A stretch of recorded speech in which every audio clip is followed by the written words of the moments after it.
Taoism philosophy को समझने के लिए सबसे पहले हमें पता होना चाहिए कि ताओ का अर्थ क्या है। तो ओशो कहते हैं ताओ का अर्थ है धर्म, लेकिन धर्म का अर्थ मजहब नहीं है, रिलीजन नहीं है।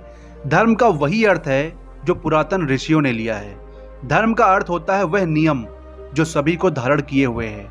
जीवन जहां भी है उसे धारण करने वाला जो आत्यांतिक नियम है, द अल्टीमेट लॉ, वह जो आखिरी कानून है वह।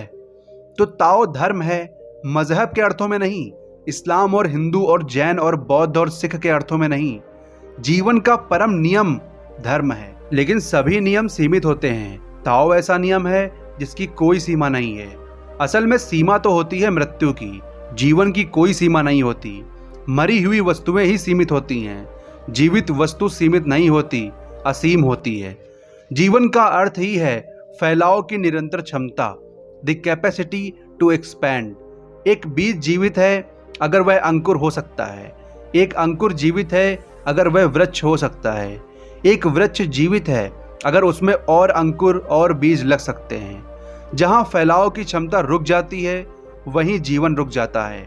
बच्चा इसीलिए ज़्यादा जीवित है बूढ़े से, अभी फैलाव की क्षमता है बहुत।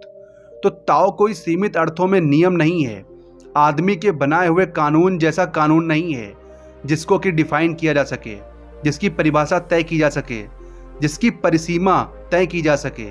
ताओ ऐसा नियम है जो अनंत विस्तार है, जो अनंत असीम को छूने में समर्थ है।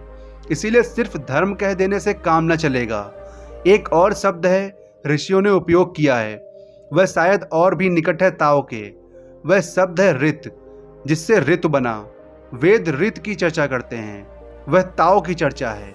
ऋत का अर्थ होता है ऋतुओं से समझे तो आसानी हो जाएगी। गर्मी आती है, फिर वर्षा आ जाती है, फिर शीत आ जाती है, फिर गर्मी आ जाती है। एक वर्तुल है, वर्तुल घूमता चला जाता है।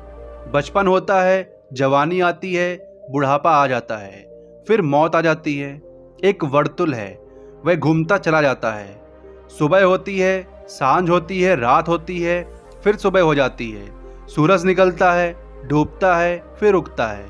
एक वर्तुल है। जीवन की एक गति है वर्तुलाकार। उस गति को चलाने वाला जो नियामक तत्व है उसका नाम है ऋत।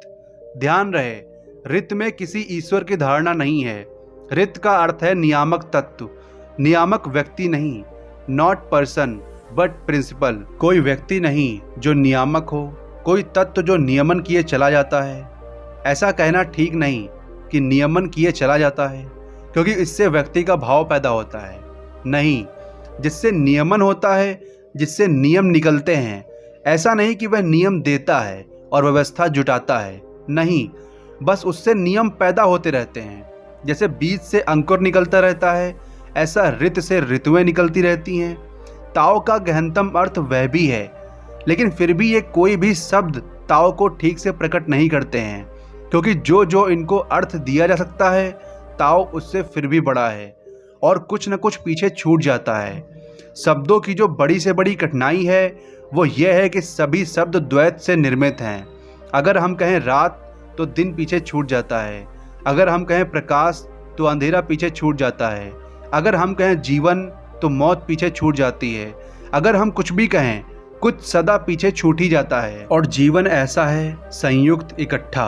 वहाँ रात और दिन अलग नहीं है, वहाँ जन्म और मृत्यु अलग नहीं है, और वहाँ बच्चा और बूढ़ा दो नहीं है, और वहाँ सर्दी और गर्मी दो नहीं है, और वहाँ सुबह सूरज का उगना और सांझ डूब जाना दो नहीं है।